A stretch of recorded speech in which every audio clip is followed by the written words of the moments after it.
When we speak of eating chips, about the synergy of crunch and whether stale or fresh and cryptic makes or breaks the luscious lunch, the private fireworks, we say, in the mouth it thrills and it drowns out the busy day while the flavor gels well in an attempt to glean differences between a cold sore and a chapped lip.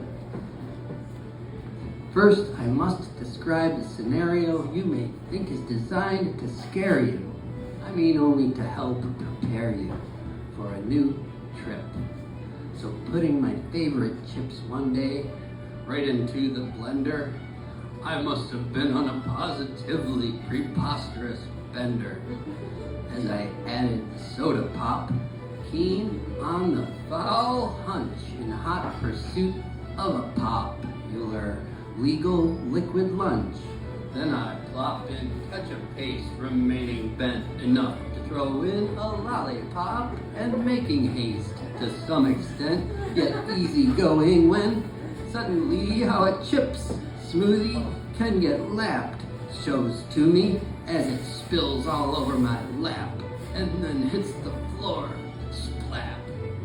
That if proper use of the word lapping is crucial where lips are chapping amidst a study of solid words, splitting thoughts in halves and in thirds, and improper use of the word lapping, temporarily worth mapping, involves an act of smoothie spilling over the lap of an idiot, chilling in a kitchen with a rhyme scheme and getting high on self-esteem. Then, correct use of the word lap, reserved for species more apt to lap, depends on the context, as in that which comes next, where I get down to my knees and let those chips up with ease, only to find that whilst feeding, unless I'm austere, a zeal defies me, giving rise to a cold sore. As a knowing voice is pleading, which I clearly hear, I feel denies me, saying you sold your soul's core. Well, such spells have wreaked havoc on my mind and lips, drying cells clean out of luck as I came to grips with these facts crashing in waves on my theories and pores. Then with lips bereft I craved more than ever before. So though you may be unimpressed with the way that I digressed and with the way that I digest, as I now am placed under arrest for claiming that this presentation may be admissible to bringing my status back to reading sane and kissable.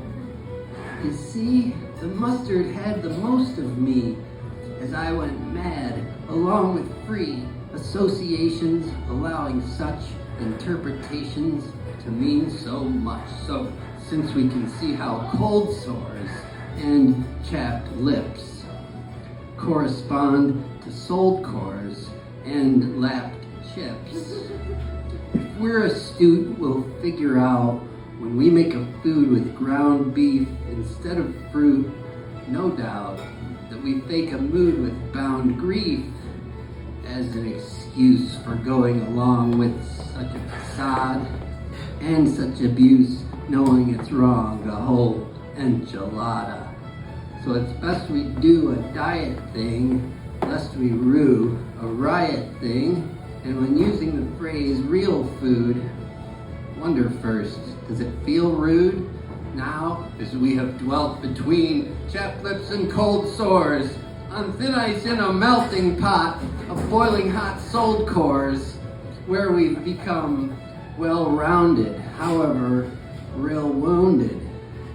And as we like to feel better, rather than to be all fettered, caught up in some defiant thing, we'll then form a reliant ring with a new covenant so unperverted, never again must we be herded by sheeple dogs trolling pastures, pulling fast ones, slipping past your eyes.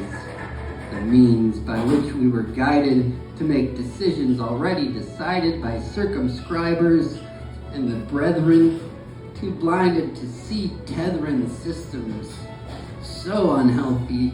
Even though I burst, I'll tell thee about potential I've seen in a vision, impervious to derision, which bespeaks a prime ordeal, linking the present with the primordial soup, into which we must dive if we wish to ever thrive, let alone even arrive